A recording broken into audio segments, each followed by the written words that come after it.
Las ovejas y el pastor. Mis ovejas reconocen mi voz, dice el pastor. Él afirma el principio de que las ovejas siempre escuchan cuando él habla. Los corderos pueden a veces equivocarse en cuanto a las voces que claman en el alma, pero los cristianos cuya experiencia les da derecho a la designación de ovejas, no se equivocan en cuanto al hablante. Observa a un buen pastor recoger su rebaño al atardecer. Todas las ovejas lo conocen. Está oscureciendo y los tranquilos animales se afanan en alimentarse del fragante trébol, pero las tiernas cadencias de la voz de su guía y protector perforan sus delicados oídos y penetran en sus tiernos corazones, y el blanco rebaño viene saltando hacia el pastor. Un deportista con traje de golf y gorra a cuadros y con una fina voz de barítono puede llamar con seriedad, pero a un extraño no lo seguirán. El pastor tiene la llave de su confianza y nadie más puede abrir la puerta a su amor. Cristo tiene la llave. Cristo tiene la llave de nuestros corazones. Él se encuentra en el crepúsculo de la tarde, bajo el rocío que cae, y envía su dulce voz a través de los ondulantes campos de tréboles, y todas sus ovejas saltan hacia el buen pastor. La vaca y la puesta del sol. La santificación saca a relucir el poder del aprecio en el alma. Lo que Dios hace por ti llena tu alma de gratitud, y puedes ser bendecido en cualquier momento del día o de la noche simplemente reflexionando en las misericordias y bondades del Señor. El corazón humano natural no aprecia a Dios y no ve nada especialmente hermoso en él. Una vaca y el dueño de la vaca pueden estar uno al lado del otro y contemplar la misma puesta de sol. La vaca ve una gran mancha carmesí y dorada. El otro ve una de las pinturas del cielo de Dios y se siente inspirado a una vida santa, a la abnegación y a la fidelidad al Maestro.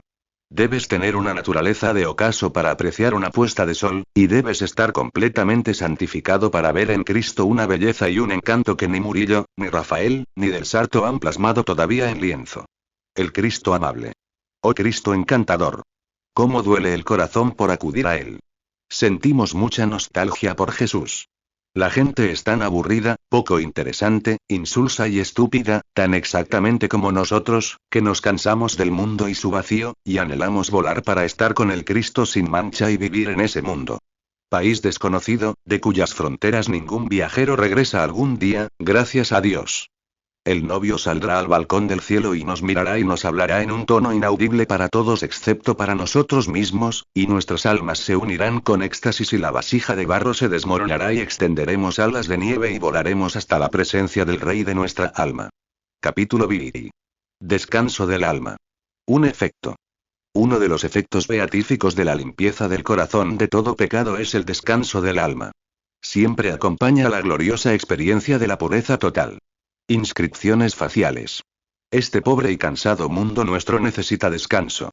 Estudia los rostros de las personas que encuentras en las calles, en los mercados, en los autos, en las iglesias, y hay una palabra que no está escrita en ellos, y esa palabra es descanso. Encontrarás muchas otras palabras escritas en ellos. En algunas caras se ve egoísmo en letras torcidas y malhumoradas. En otros, lujuria en negrita. En otros gula. En otros, presunción. En otros, astucia. Y a través de 1000 leyendas indignas. Pero lo único que hace que la vida valga la pena no se encuentra excepto entre los santificados. Vampiros y murciélagos. Es maravilloso lo difícil que resulta el descanso. Puedes buscarlo todos tus días y ponerte gris y demacrado, y sentarte en la noche de la vida con los vampiros dando vueltas a tu alrededor y verte obligado a confesar: no he encontrado descanso. Puedes retirarte de los negocios y decir: pasaré mis años de decadencia en paz, pero cuando el sol se pone, los murciélagos salen y baten las alas negras y delgadas de los pecados de otros días en tu cara asustada. Si eres estudiante, puedes dejar tus libros como el doctor Fausto y correr hacia el campo, pero el diablillo de la inquietud perseguirá tus pasos y atrapará tu camino y llevarás a casa contigo a un Mefisto que nunca te abandonará. Las semillas de la anarquía. Algunos cristianos buscan descanso cambiando de predicadores, pero no hay nada en eso que pueda lograrlo. Puedes dejar al ministro que golpea el escritorio y escuchar a un hombre con un tono nasal, pero aún estás inquieto e insatisfecho.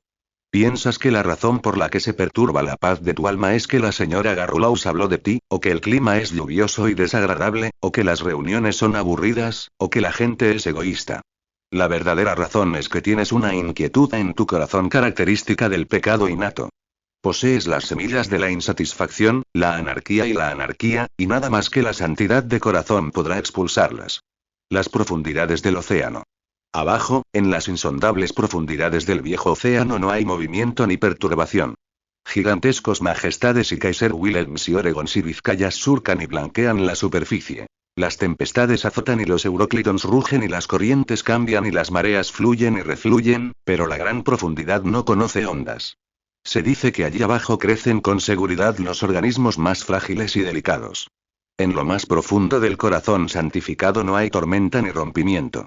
Las pruebas pueden llegar y dejar cicatrices blancas. Las olas pueden batir y las olas pueden rodar, y las trombas de agua y los tornados pueden hacer que en la superficie del mar hierva de angustia, tristeza y dolor, pero en lo profundo del corazón hay calma. Allí las delicadas gracias del espíritu prosperan y se deleitan. Grandes instituciones mundanas, desalmadas, con quillas de hierro y cortadores de punta afilada pueden pasar por encima de tu sensibilidad, pero la placidez interior permanece intacta. El sábado eterno. El plan de Dios es darnos descanso para que podamos trabajar para Él con facilidad y éxito. Él instituye un sábado eterno con el espíritu de que podamos ser incesantes en actividades santificadas. Si un hombre está siempre hastiado y cansado, no podrá emprender su trabajo con mucho entusiasmo. Equilibrio espiritual. No hay duda sobre el hombre o la mujer que ha encontrado el segundo descanso. Hay un aplomo de espíritu y un dulce y serio equilibrio del alma que no se puede falsificar. El predicador que aprecia la espiritualidad no ve ningún espectáculo más hermoso que los rostros serenos y tranquilos de los oyentes de cuyas almas han sido expulsadas las tempestades. Los trabajos, las distracciones y las desilusiones de la vida han sido todos anulados por el poder del Cristo todo conquistador. Una escena en Allentown. Estas palabras están siendo escritas en la ciudad de Allentown, Pensilvania, donde el escritor pasa 10 días en una serie de servicios pentecostales. Anoche vimos un símbolo del descanso que da Cristo. Paseamos por la orilla este del río Lake aproximadamente media hora después del atardecer. Todo el cielo occidental estaba hermoso con un resplandor. El agua del río, plateada cerca de la orilla y dorada hacia el oeste, estaba tan quieta como la cara de un espejo. Los árboles de la orilla se inclinaban sobre imágenes perfectas de sí mismos. Las colinas, que descendían graciosamente del valle, estaban cubiertas de mantos de oro, bermellón y esmeralda, y ni una sola hoja se movía en el aire del atardecer.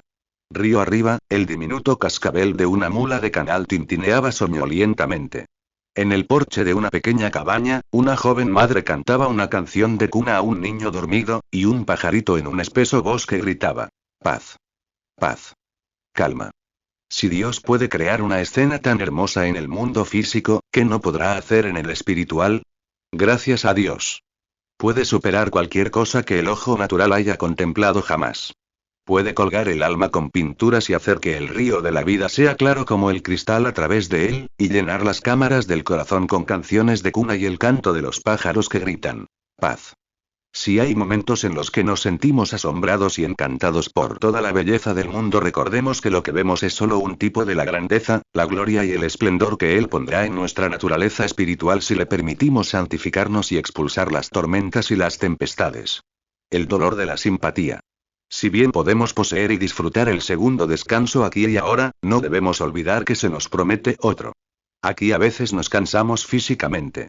Los días frecuentemente parecen largos y difíciles. Hay horas y horas de trabajo, y noches de trabajo, pero gracias a Dios.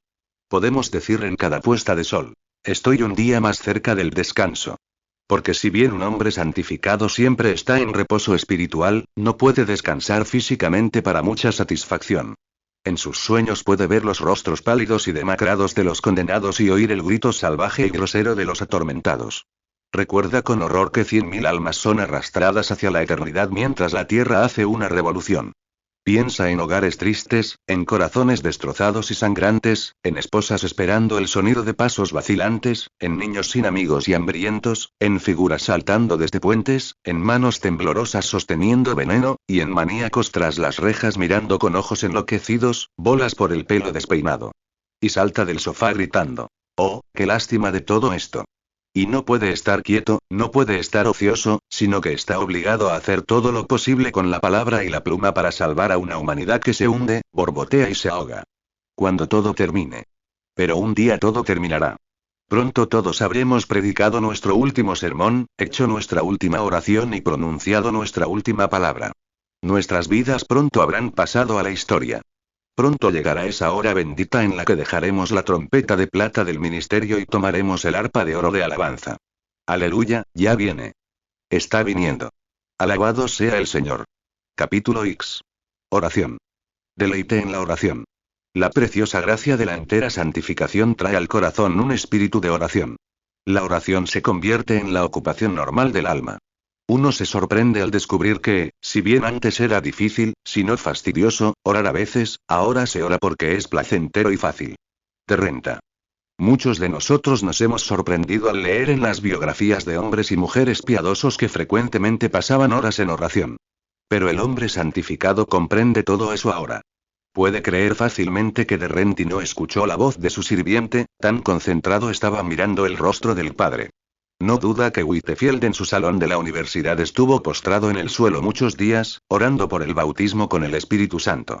J.W. Redfield. El escritor recuerda haber leído cuando era niño la apasionante vida de John Wesley Redfield. No hubo nada que impactara con mayor fuerza al joven lector que la oración del hombre. Esto lo asombró y le hizo desear disfrutar de una experiencia que haría que la oración fuera tan placentera.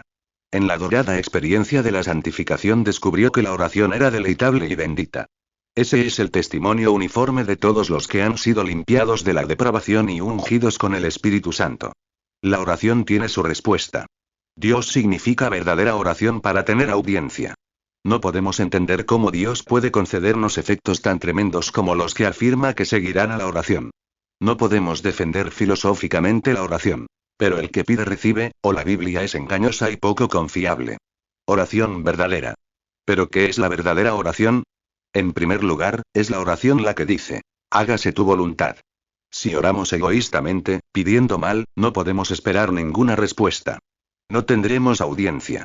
Debemos preguntar con el pensamiento. ¿Cuál es la voluntad del Padre? ¿Qué considera mejor? Desesperación. La verdadera oración debe ser ferviente. Fue la viuda importuna la que fue escuchada, y es el buscador importuno el que nunca deja de dar una respuesta. Si cuando los pecadores, los descarriados o los creyentes vinieran al altar oraran con fervor y desesperación, habría un % mucho mayor de ellos que se irían plenamente satisfechos. Dios nunca da grandes bendiciones a personas indiferentes. Cuando ve a un hombre en agonía de deseo y anhelo, se apresura a alegrar su corazón con una respuesta. Fe. La oración debe estar llena de fe. James nos deja esto claro. Que pida con fe nada vacilante. Dios no puede otorgarnos una bendición si dudamos de él. Si un vecino duda de tu carácter, ¿cuánto de tu corazón le dejas ver? Si un compañero predicador imputa motivos egoístas a tus actos, ¿con qué frecuencia acudes a él y le abres tu corazón? Pero aquellos que creen en nosotros, ¿cuán frecuentemente corremos hacia ellos, abrimos nuestros corazones y les contamos todo? Así es con Dios. Si creemos en su palabra, si estamos seguros de la veracidad de su promesa y esperamos con confianza una respuesta, Él no nos decepcionará ni podrá decepcionarnos. El espíritu perdonador. Debe haber en nosotros un espíritu de perdón para que nuestras oraciones sean escuchadas. El perdón de nuestros enemigos precede a la bendición para nosotros mismos. Si perdonáis a los hombres sus ofensas, vuestro Padre Celestial también os perdonará vuestras ofensas. Si tengo amargura en mi corazón hacia alguna criatura, Dios no puede sino hacer oídos sordos a todos mis clamores. Si alimento el odio, o medito la venganza, o planeo la caída de cualquier hombre, mis oraciones son vanas. Sí, toda mi esperanza en Cristo es vana. Predicadores chismoros. Oh, que Dios nos envíe a todos la bendición orante. Es mejor orar que discutir de política o hablar de tiendas, chismes o bromas. Si nosotros, los predicadores y evangelistas en campamentos y convenciones, oráramos más en lugar de reunirnos en grupos y hablar sobre un mundo de nada, nuestros sermones tendrían el mismo significado para aquellos a quienes nos dirigimos. Conexión ininterrumpida. La santificación nos permite orar sin cesar. El Paráclito residente mantiene el corazón en constante espíritu de oración, para que a todas horas y en todo lugar las oraciones asciendan. Se mantiene comunicación entre el corazón y el trono de Grob. Ninguna nieve rompe los cables. Ninguna inundación arrasa los polos. Desde el púlpito, desde la acera, desde el mostrador, desde el vagón de tren, desde el lecho del enfermo, se mantiene un flujo constante de oración. Pueden ensuciar nuestros nombres, pero no pueden detener nuestra oración. Pueden expulsarnos como malvados, negarnos privilegios de púlpito y quitarnos nuestros salarios, pero la oración y la alabanza no pueden sofocar ni obstaculizar. Incienso y trueno. Las oraciones del pueblo de Dios son dulces para él. Con mucho incienso ardiendo en un incensario de oro, Apoc. Biri. 3. Flotan hacia su trono. Pero observe el efecto de las oraciones de los santos. No solo hay un silencio de media hora, sino que en la tierra se observan voces y truenos y relámpagos y un terremoto. Los hijos de Dios, si oran y creen, pueden provocar fuego espiritual y terremoto sobre la tierra y efectuar grandes cosas para Dios y su iglesia. Capítulo X. Éxito. Éxito destinado. Nada es más claro en los hechos de los apóstoles que el hecho de que los discípulos después de Pentecostés tuvieron éxito en el servicio del Evangelio. Dondequiera que fueron, Dios hizo llover fuego sobre su palabra y sancionó la verdad que predicaban con tremendos trastornos morales y espirituales. B.T. Roberts. El obispo Roberts ha planteado la cuestión del éxito de manera muy sucinta. Si el abogado debe ganar su caso y el médico curar a su paciente para tener éxito, el ministro y el obrero deben salvar almas si se quiere decir que su llamamiento es exitoso. Pero, desgraciadamente, salvar almas es precisamente lo que no estamos haciendo. Gracias a Dios. Hay aquí y allá un hombre que se destaca como un salvador de almas. Pero el ministro promedio no se distingue tanto por su avivamiento como por su habilidad para hacer de una iglesia social un éxito floreciente. Sansones caídos. Todos queremos parecer exitosos. Evitamos y tememos la apariencia del fracaso. Cuando una iglesia comienza a pudrirse en lugar de crecer, es natural que hagamos todo lo posible para encontrar alguna manera de excusar el retroceso sin admitir nuestro fracaso en alcanzar a los hombres con el Evangelio. Hay evangelistas que en los días gloriosos de su poder tuvieron avivamientos maravillosos que alegraron el cielo, que han dejado de empuñar la espada del Señor y de Gedeón y, para cubrir su desnudez espiritual, se ven obligados a recurrir hasta métodos de levantar el dedo y firmar tarjetas para rellenar y expandir el gran avivamiento. Ya no hay sollozos, ni oraciones desesperadas, ni gritos. Todo está decente y en orden, como puede ser, porque todo está muerto. Cuestión de evangelismo. Honor a la salvación de almas. Muéstranos al hombre que gana hombres para nuestro Maestro, para que podamos estrechar su mano y mirarle a la cara. Aquí mismo cuelga toda la discusión sobre la evangelización. Si el evangelista consigue que los hombres se conviertan y santifiquen sana y bíblicamente, démosle buena suerte. Si solo los divierte y trata con un sensacionalismo insignificante de 3 centavos, acabemos con más cosas del mismo tipo que ya tenemos en tantos pastores. La receta divina. Una cosa es segura. Dios desea el éxito y solo el éxito para su pueblo. Si, como hijos suyos, fracasamos, debe ser porque no hemos seguido la receta divina para el poder y el logro. Fue porque los 120 obedecieron a Cristo y se quedaron en Jerusalén que Dios usó a la iglesia primitiva para azotar al imperio romano. Cómo triunfar, cómo tener éxito, utilizado como título de un libro, hará que cualquier libro se venda, aunque sea tan aburrido como un informe de una oficina de patentes. La gente quiere saber cómo tener éxito en el mundo. Qué extraño entonces que ministros e iglesias que son fracasos brillantes y notorios eviten la predicación de Pentecostés, la única cura para el fracaso y la única garantía del éxito. Comodidad vacía. ¿Cuántas veces algunos de nosotros hemos suspirado por nuestra ineficiencia? ¿Cuán frecuentemente, a falta de resultados aparentes, nos hemos visto obligados a consolarnos con el pensamiento de que estamos sembrando semillas y que habrá una cosecha de abundante en una fecha no lejana? Gracias a Dios. Hay éxito para todos nosotros. Pentecostés nos lo dará. Juan el Bautista.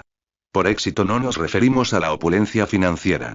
Un hombre puede tener éxito y, sin embargo, ser tan pobre como Juan Bautista comiendo langostas secas y panales de miel.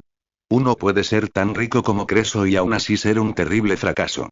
Una iglesia puede ser rica y enriquecida con bienes e incurrir en la maldición de la Odisea. Estadísticas acolchadas. El éxito tampoco significa un gran y muy publicitado informe estadístico para llevar a la conferencia. Algunos de nuestros éxitos más inspiradores están bien sobre el papel, pero en realidad están rellenos y acolchados de manera escandalosa. No, el éxito en la obra cristiana es volver a muchos a la justicia, salvar almas y asegurar la santificación de los creyentes. Si no vemos tales resultados después de nuestra labor, o hemos perdido el plan de Dios en cuanto a nuestra selección de un campo o no estamos viviendo en el disfrute actual del bautismo pentecostal. La experiencia de época. Los predicadores y evangelistas que han obtenido grandes éxitos llamando a los pecadores al arrepentimiento casi sin excepción han testificado haber recibido un endurecimiento o unción posterior a su conversión. Los Cowgay, los Moody, los Whitefield, los Wesley, los Fox y los Earle, aunque en algunos casos no han creído en la santidad según la visión wesleyana, todos han tenido un evento trascendental después del cual su trabajo y sus obras fueron efectivas y sorprendentes. El efecto de Pentecostés. La llegada de Pentecostés a un obrero misionero llenará su corazón de entusiasmo y energía, y le dará una gran cantidad de joyas lavadas del lodo y brillando como meteoros.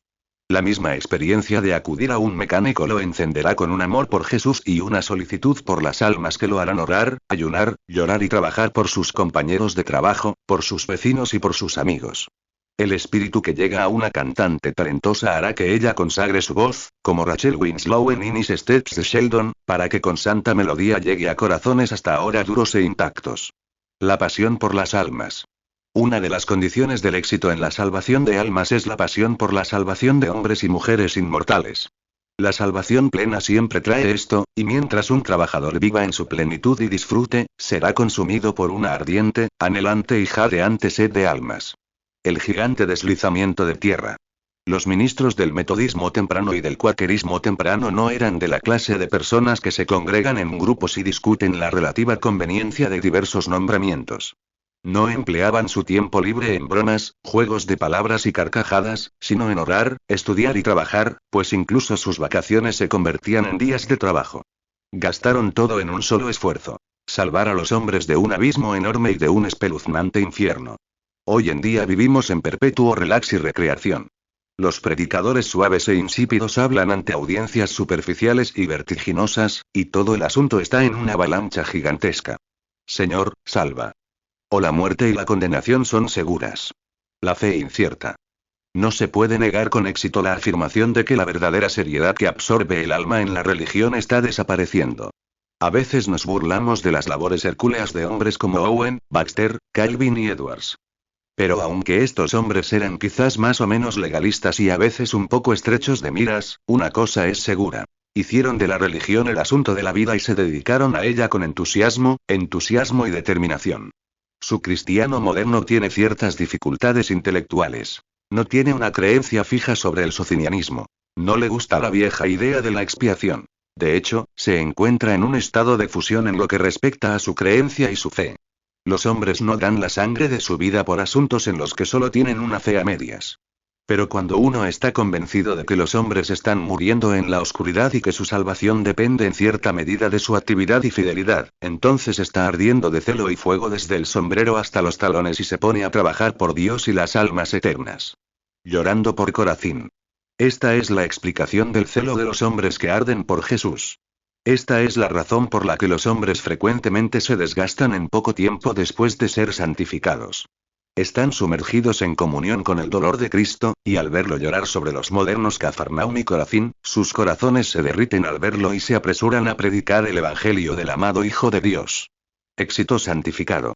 No es de extrañar que el éxito le llegue al hombre santificado. Habitado por la Shekinah, lleno del Espíritu Santo, todo su ser energizado con poder y fuerza, todo lo que hace prospera. Capítulo Shi. Visitas de ángeles. Salmo descriptivo. El Salmo 91 es una descripción minuciosa de las bendiciones y beneficios otorgados al hombre que habita en lo secreto del Altísimo. Sin duda, todo el capítulo debe tomarse como una fotografía del hombre santificado. Entre otras cosas, a esta persona afortunada y favorecida se le dice que tendrá guardias angelicales y ministros que lo protegerán y guardarán en todos sus caminos. Propio de Dios. Los santificados son, en un sentido peculiar, propiedad de Dios, y todos los recursos del cielo están comprometidos para su protección. Todos los bomberos del firmamento acudirán a apagar un fuego si se enciende sobre los santos de Dios. Si es necesario, Jehová vaciará sus tinajas de bálsamo, pero las heridas de los guerreros serán sanadas. Los ángeles son designados para nuestra protección. Visitantes celestiales se ciernen cerca de nosotros para que el fuego de la aflicción no nos destruya. Entendiendo a Cristo. En el momento en que el alma es santificada, comienza a comprender a Cristo en un sentido nuevo y delicioso. Se le ha concedido no solo sentarse a sus pies en el templo, sino también gemir con él en Getsemaní. Lo comprende y, en el sufrimiento, es como él es en este mundo. Una hora oscura. Era una hora muy, muy oscura para el maestro. Había estado orando durante mucho tiempo, quizás varias horas. El lugar le era familiar. Muchas noches, después de un largo y agotador día de enseñanza en el templo, había trabajado penosamente hasta la ladera del Monte de los Olivos en busca de la tranquilidad del huerto. Aquí el Salvador tuvo su oratoria. A veces los discípulos estaban con él. En otras ocasiones estaba solo. Una noche de crisis. Pero esta noche fue una noche de crisis. Los viejos olivos, en todos sus siglos de vida, nunca habían presenciado una lucha tan intensa como la que tuvo lugar en la noche de su pasión. Vivo a todos los patetismos de la hora, despierto a toda la gravedad de la situación, sensible al más mínimo soplo, ora al Padre con esa desesperación en la que el paso del tiempo y los hechos del mundo se olvidan. Incertidumbre. Había muchas cosas en aquella hora que la hacían dolorosa. Había, ante todo, una incertidumbre acerca de la voluntad del Padre. Con un gran grito el Cristo solitario cayó al suelo. Si es tu voluntad, deja pasar esta copa, pero hágase tu voluntad, cualquiera que sea. Evidentemente él no estaba en ese momento realmente seguro de cuál era el plan del Padre con respecto a él. Una copa amarga. La incertidumbre es una prueba terrible cuando se trata del alma de un hombre con un propósito grande y enérgico. Mientras no haya dudas sobre el camino a seguir, mientras el plan se revele claramente, es fácil para un hombre valiente avanzar. Pero para alguien así la incertidumbre es como un shock para el cuerpo, que paraliza la forma y transforma un brazo fuerte en un trozo de hueso y tejido inútil y sin nervios. Una copa puede ser muy amarga, salada con la salmuera de las lágrimas y caliente con el fuego del vitriolo, y sin embargo, si quien la bebe conoce todos los ingredientes de esa copa, el dolor no ha alcanzado su superlativo. El deber de Sócrates era claro para él. Cicuta estaba en la copa y él lo sabía. Pero el licor con el que Dios llena los vasos de su pueblo se elabora a partir de 1000 elementos. Una prueba. Confiar en la oscuridad, creer en una medianoche sin rayos, aferrarse a un hilo casi invisible, decir amén a Dios cuando no se tiene idea de la grandeza del significado de su voluntad, esa es la prueba suprema de lealtad. El piquet nocturno. El piquete nocturno estacionado lejos del campamento necesita mucho más coraje que el soldado en formación que se lanza hacia el enemigo. El hombre en el solitario piquete, envuelto en la oscuridad, se protege de la incertidumbre. No puede saber de inmediato si un objeto oscuro es un espía peligroso o un brindle que navega. Los sonidos deben ser observados y clasificados para que el enemigo no se acerque al ejército dormido y lo destruya. El chasquido de las ramitas, el silbido grave de un pájaro, el gemido del viento, el murmullo de una cascada deben escucharse con atención. Malas noticias. Es el suspenso y un temor innombrables lo que mina muchas mentes y corazones. Los momentos de expectación sin aliento por malas noticias son como años en la vida, que traen cenizas al cabello, arrugas en las mejillas y apatía en los ojos. La cara pálida. Asegúrate de tener razón y luego adelante, dijo Croquet, deténese. Pero suponiendo que uno no pueda estar seguro de nada excepto del amor de Dios, suponiendo que uno mire a través de las ramas enredadas de los olivos de un Getsemaní hacia un cielo tachonado de estrellas despiadadas, suponiendo que el futuro sea oscuro y el presentar negro como Styx, suponiendo que incluso el rostro del Padre mismo esté pálido y cubierto por una cortina, entonces uno debe contentarse con confiar y solo confiar. 3 discípulos había otra causa de dolor en el jardín. Los 3 discípulos, a quienes él había elegido para acompañarlo en su oscura y solitaria vigilia, dormían mientras él oraba. Podemos pasar por alto la negligencia y la apatía de Nicodemo, Lázaro, Simón el leproso, Zaqueo y las multitudes que simplemente lo habían oído predicar. Quizás estemos dispuestos a disculpar a 8 de los 12 por su somnolencia. Tal vez no comprendieron el significado completo de la hora para el maestro. Pero hubo 3 discípulos a quienes Cristo alguna vez les había desnudado su corazón. Con él estuvieron en la cámara de muerte en la casa de Jairo. A ellos se les concedió contemplar la visión espléndida en el monte de la transfiguración, y solo a ellos Jesús eligió entrar en la comunión de los sufrimientos de su jardín. Sin excusas. Estos hombres no asintieron ni durmieron ignorantes de la necesidad que Cristo tenía de ellos. Con esa tierna confianza con la que un hombre verdaderamente grande y colosal a veces honra a sus amigos, había dicho: mi alma está muy triste, hasta la muerte. Él les había advertido con las palabras: velad y orad para que no entréis en tentación, y aún así dormían. Nuestros propios asuntos. Debe haber sido una gran decepción para Jesús encontrar a sus amigos más confiables tan indiferentes a sus necesidades. ¿Hay algo en la vida más triste que descubrir que nuestros propios asuntos son en realidad solo nuestros propios asuntos? Habíamos pensado que eran de nuestros amigos, además de los nuestros. Habíamos supuesto que nuestros dolores eran también los de ellos, pero cuando Getsemane llega a nuestras vidas, y nos retorcemos y retorcemos entre las raíces retorcidas y anudadas, cuando nos volvemos con rostros pálidos y salpicados de lágrimas hacia nuestro elegido Santiago y confiado Pedro y amado Juan. Al jadear en sus oídos la historia de nuestra agonía, solo oímos la respiración pesada de los que duermen profundamente. Hecho frío y dura. Si hay un dolor más agudo que este, es que el corazón del hombre no lo ha encontrado. Somos por naturaleza seres sociales. Anhelamos compañerismo, amor y simpatía, y nos resulta muy difícil darnos cuenta de que nuestros mejores amigos están realmente dormidos ante los gritos y los intereses de nuestro corazón.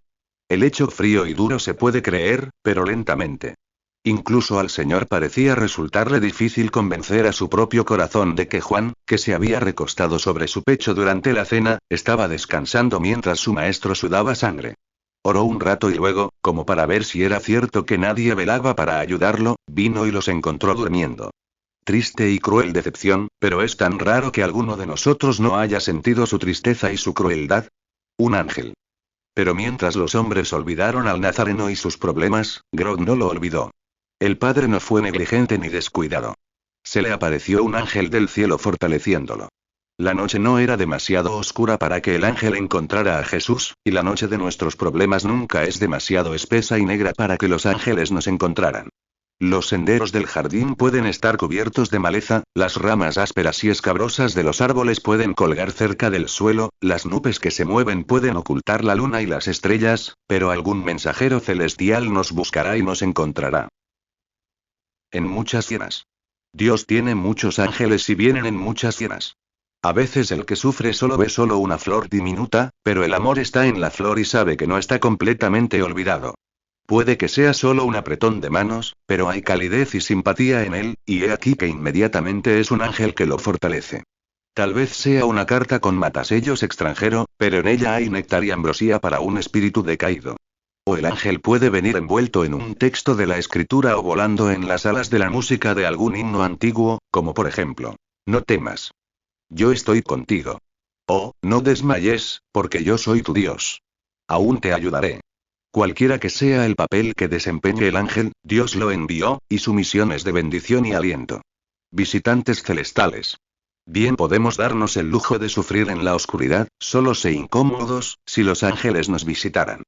John Bunyan bien puede estar contento en la cárcel de Bedford, si Dios pone un sueño en su cabeza y en su corazón que perdure en la memoria y el carácter de los hombres, cuando el sol es una brasa quemada y las estrellas son montones de cenizas agonizantes. Bien podemos sentirnos satisfechos con dolores indecibles y dolores inexpresables, si los visitantes celestiales vinieran a nosotros. Capítulo Shi. Crecimiento en la cristianidad de la vida. Haciendo un fallo. Uno puede tener un corazón limpio y puro y, sin embargo, estar lejos de poseer un carácter cristiano maduro. Un hombre puede amar a Dios con todo su corazón y, sin embargo, no ser sabio en la selección de las cosas que siempre agradarán a Dios.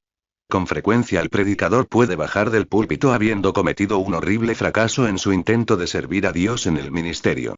Puede sentir profundamente el hecho y ser incluso más consciente de ello que cualquiera de sus oyentes. Y, sin embargo, ese predicador puede tener un corazón tan blanco como el ala de Gabriel y un alma llena de amor a Dios y al hombre. Pero a medida que pasa el tiempo y permanece repetidamente a los pies de Cristo en oración, Dios le mostrará cómo puede servirle de manera más efectiva y sin los rasgos objetables. Crítica injusta. El hecho de que pureza no es madurez ha dado lugar a malentendidos por parte de muchas personas.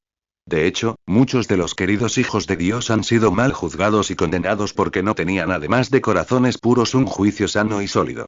Tan pronto como un hombre profesa la bendición del amor perfecto, los críticos perspicaces del vecindario buscan el sentido perfecto, los modales perfectos y la vida perfecta, y cuando el tema de observación no cumple con los requisitos ante la expectativa de los críticos antes mencionados, hay un gran clamor de que la hermana A o el hermano B no tienen lo que profesan, cuando Dios sabe que tienen solo lo que profesan. Es decir, amor perfecto, salvación plena.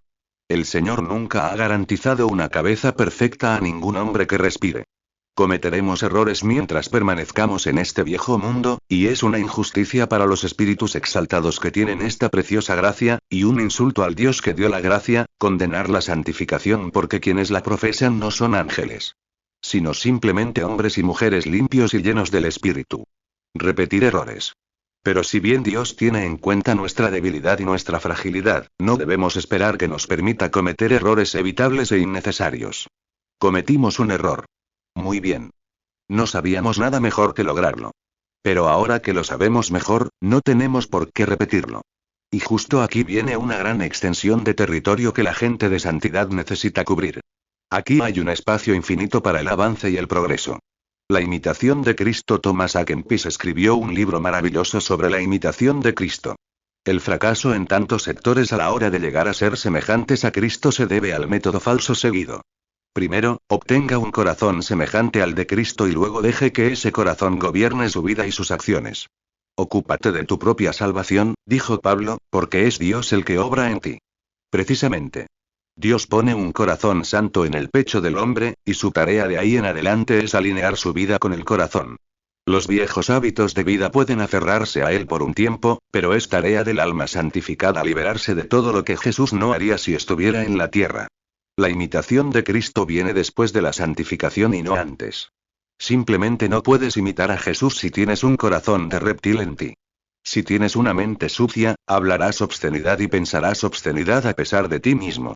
Puedes ocultar tu mal yo del mundo, pero tu esposa, tu marido o tu familia, aquellos que te conocen íntimamente, saben que eres vil y grosero.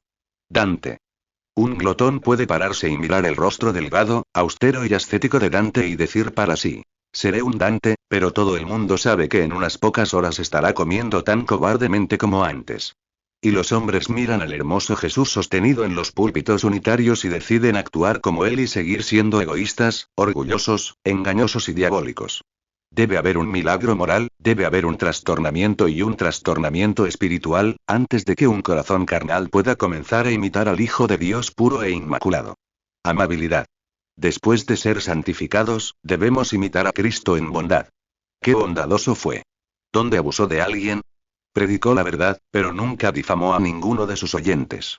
Las pequeñas cosas son las pequeñas cosas las que componen el mosaico de la vida. Nuestros amigos nos conocen, no por los discursos que pronunciamos, ni los sermones que predicamos, ni los libros que escribimos, sino por el tono de nuestras voces, las cartas que escribimos y las palabras que usamos en la vida diaria. Introduce la bondad en una familia discordante y cuán parecido al Edén se vuelve el hogar. ¿Por qué no somos tan considerados y educados con aquellos que son todo el mundo para nosotros como lo somos con los extraños y vecinos? La bondad cristiana llenaría nuestros corazones de consideración hacia quienes nos rodean. Nos pediría que llevemos una antorcha a muchas vidas oscurecidas y nos incitaría a compartir la carga que pesa sobre muchos hombros doloridos. Verdadera humildad. Cristo tuvo gran caridad por las faltas de aquellos con quienes estaba asociado. ¿Cómo soportó a los discípulos aburridos y casi estúpidos? ¿Cómo nos soporta en nuestros peores y más imperdonables estupideces? Y, si Él es tan caritativo y paciente con nuestras faltas, ¿cómo debemos ser nosotros con los demás? Llega un momento en nuestras vidas en el que simplemente nos sorprende que la gente nos preste atención. Somos tan conscientes de nuestras deficiencias y tan profundamente conscientes de nuestros errores, que nos parece que seguramente nadie es tan torpe y falible como nosotros. Qué fácil es entonces soportarnos unos a otros. Humildad de espejo. Deberíamos incorporar la humildad a nuestras vidas. Jesús vivió una vida humilde, una vida de la más verdadera y profunda humildad. No una humildad consciente de sí misma y siempre mirándose a sí misma a través de los ojos imaginarios de los demás, sino una humildad real y no afectada. Un hombre semejante a Cristo. El escritor tiene en mente a un hombre de profunda y sincera piedad, un erudito, un predicador y autor exitoso. Con todo su conocimiento y erudición, es tan humilde como un niño, y uno no puede mirarlo sin sentir: hay un Cristo hombre.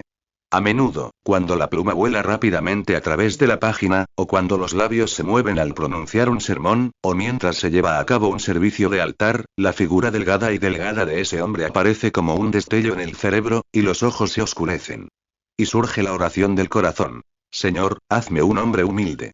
Hay tantos grandes hombres, hombres elocuentes, hombres eruditos, hombres dignos, pero tan pocos hombres humildes. Dios, aumenta su número en la tierra. Actividad.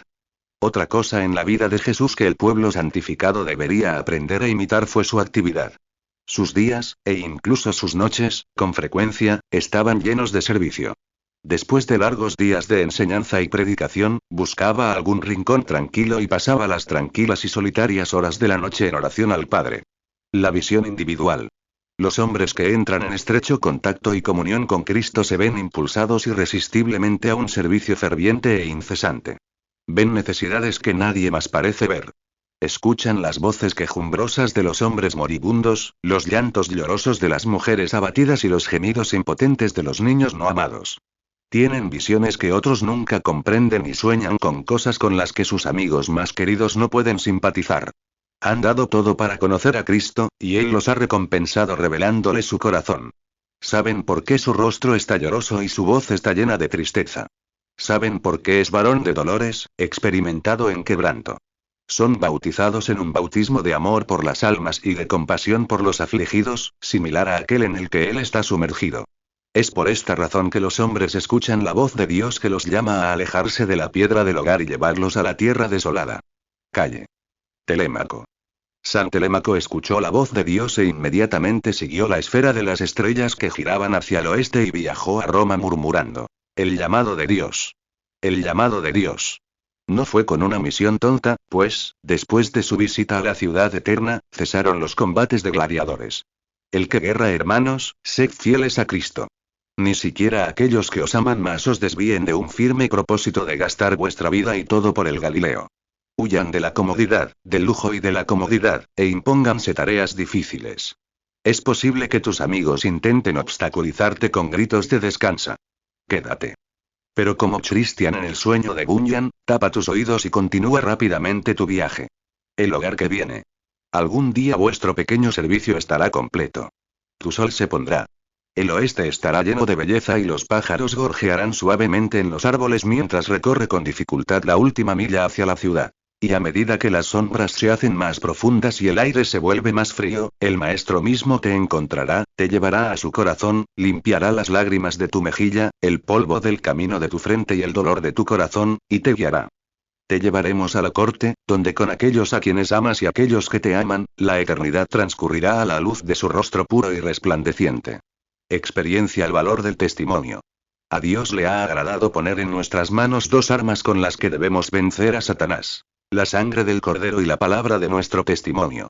Fueron las experiencias narradas del pueblo de Dios y las modestas declaraciones del poder salvador de Cristo las que me convencieron de mi necesidad y me llevaron a buscar la gracia de Dios. Por lo tanto, muy brevemente esbozaré los tratos de Dios con mi propia alma. Oración temprana. Nací el 30 de septiembre de 1877 en Westfield, Indiana. Mis padres eran ambos ministros de la Sociedad de Amigos, y no recuerdo cuándo comencé a orar, porque mi madre me enseñó a acudir a Dios con todo, incluso cuando era un niño muy pequeño. Cuando tenía 5 años y medio nos mudamos a Walnut Ridge, Indiana, donde hubo una reunión de amigos de tamaño y actividad extraordinarios. Fue aquí donde tuvo lugar mi conversión. Recuerdo el acontecimiento tan claramente como si fuera ayer. Convicción. Siempre oraba en el altar familiar, y esa era una institución que nunca se descuidaba por nada en nuestro hogar, y nunca había omitido mis devocionales vespertinos. Pero un día de verano, mientras jugaba solo bajo los árboles del jardín delantero, me invadió un gran temor de no haber cambiado nunca de opinión. Aunque tenía menos de 6 años, me había sentado en la galería detrás de mi padre mientras él predicaba con demasiada frecuencia como para ignorar la necesidad del nuevo nacimiento. Era un día perfecto, pero la convicción me invadía cada vez más profundamente y una sombra oscura parecía quitarle brillo a todo. Incapaz de soportar más el dolor, corrí a la casa y me senté con mi padre y mi madre, esperando en silencio durante un rato.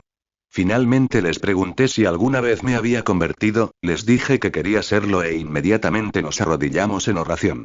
¿Cómo lloré? Qué mal me sentí. Puedo ver la parte de atrás de esa pequeña mecedora de costura ahora nadando en mis lágrimas. Me pregunto dónde estará esa mecedora ahora. Lo último que supe fue en California, después de habernos dejado en una subasta, una ocasión que no es desconocida para la mayoría de las familias de predicadores. Me dijeron que orara, y oré con todos. Mi corazón. Si alguna vez hubo un niño que se sentía un gran pecador, ese niño era yo. Recordé todas las cosas que hice y que sabía que estaban mal. Mis maldades infantiles, cosas que ahora parecen bastante absurdas a la luz de los pecados del niño promedio de 6 años que conozco hoy, me causaron un gran dolor. Pronto llegó la paz y qué felicidad. Cuando volví a salir, los mismos pájaros gorjeaban con mayor alegría, y el cielo parecía de un azul mucho más profundo, y la hierba y las flores se regocijaban conmigo en mi nueva experiencia. Retroceso. Ojalá hubiera conservado mi fe sencilla en Jesús. Pero no pasó mucho tiempo antes de que me alejara de Cristo y de la vida de oración y obediencia. Durante años mi experiencia religiosa fue de lo más insatisfactoria. Tenía convicciones frecuentes y sabía que el espíritu luchaba conmigo persistentemente, pero endurecí mi corazón y no me entregaba completamente a Dios. Al recordar esos años de inquietud y rebelión, recuerdo con gratitud la paciencia y el sufrimiento de una madre ahora santa. Cómo llevaba en su corazón a su niño orgulloso y testarudo, y cómo se aferraba a la falta de Dios y tiraba lejos hasta que él respondía. El esfuerzo del espíritu. Durante el invierno de 1891-1892 me sentí casi desdichado a causa de mi convicción. El Espíritu Santo seguía mis pasos y me susurraba al oído a cada paso. Había muchas cosas de las cuales él solía convencerme. Mi infidelidad y aridez de alma y vida. Mi tercer año en el seminario Oak Grove se recuerda claramente como un tiempo de continua convicción e inquietud. De vez en cuando encontraba paz y consuelo por un tiempo, pero permanecían solo por un tiempo. Mantuve mis devociones secretas con mucho cuidado. Nunca falté a mis oraciones diarias, pero mi vida era inconsistente y deshonraba a Dios.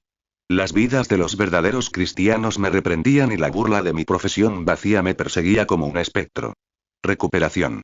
En el verano de 1892 comencé a buscar a Dios fervientemente y no tardé en encontrar perdón y reclamación. Tan pronto como estuve en paz con Dios, comencé a tener hambre de santidad. Oh, cuánto anhelaba mi corazón la salvación plena. Vi mucho sobre mí que era una indicación de que había una experiencia que algunos disfrutaban y que yo no poseía. La vida tranquila y victoriosa de mi madre y su constante e inquebrantable fe cristiana me convencieron. Yo era orgulloso y egoísta, hipersensible y ambicioso. Era tranquila, contenta, cariñosa y mansa. Cuán frecuentemente cedía a alguna tentación y cuán mortificado estaba al ser tan humillado por el adversario. Hambre de santidad. Muchos de los miembros de la iglesia de mi padre en Portsmouth tuvieron una experiencia de libertad que yo anhelaba. En julio, mi padre, mi madre y yo pasamos un par de días en el campamento de Douglas. Recuerdo muy bien cada incidente del viaje. Mi profundo malestar cuando entramos al recinto, mi aversión hacia ciertas personas bulliciosas que decían bendice al Señor con tanta frecuencia, mi aversión por la comida, mi disgusto por tomar un asiento delantero en la audiencia. Una noche, 2 hermanas mayores estaban sentadas frente al predicador. Sus rostros estaban llenos de alegría y parecían rebosar de alegría y regocijo espiritual. Para mis adentros dije, ojalá tuviera una experiencia como la que ellos parecen tener. Decidí que buscaría. No recuerdo una palabra del sermón. Creo que no lo escuché en ese momento. Mi mente estaba llena de una lucha interior. Candidato a la santificación. Cuando se hizo el llamado, seguí adelante y me consagré todas mis esperanzas, deseos y anhelos y todo a Dios. No sé cómo diablos había podido adquirir un deseo tan bajo, pero mi principal ambición había sido ser profesor de ciencias en alguna universidad. Pero el Señor me hizo pasar por una serie de preguntas. ¿Serás de mi propiedad de ahora en adelante?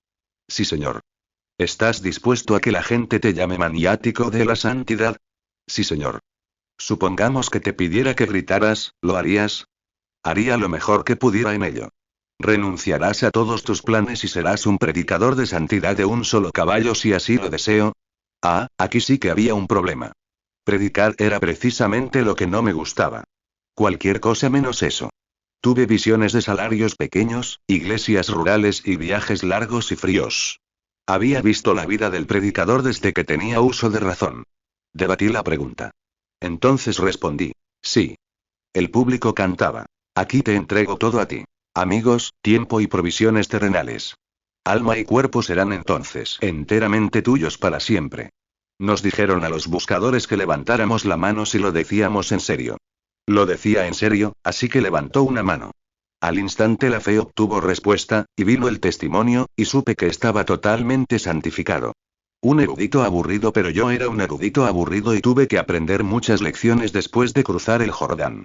Debido a mi fracaso en dar un testimonio definitivo, mi experiencia sufrió un eclipse parcial y mi último año en Oak Grove fue más o menos oscuro e infeliz. Sin embargo, me ayudó mucho la lectura de libros sobre santidad que me envió un santificado profesor de música, que tenía suficiente interés en mí como para escribirme auténticas cartas de Fenelón y mantenerme abastecido de lecturas sobre santidad.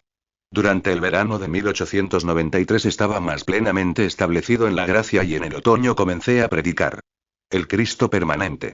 Con frecuencia me he equivocado de juicio y cometido errores muy estúpidos, pero la experiencia perpetua de primavera de la salvación total ha sido mi mayor consuelo y bendición. El Cristo permanente da entusiasmo y sabor a la vida y hace que el ministerio de la santidad sea placentero y gozoso. Dios siempre responde. Dios ha bendecido mi ministerio y me ha dado éxito. Es todo de Él. ¡Qué Dios tan maravilloso tenemos! Él nunca nos deja. Lo he invocado cuando predicaba y Él siempre ha respondido. He clamado a Él en horas de soledad y desánimo, y Él me ha respondido como un relámpago. Me paré junto a un catre y observé a una Madre Santa escabullirse hacia el Bourne desconocido, y Él no me falló. Aleluya.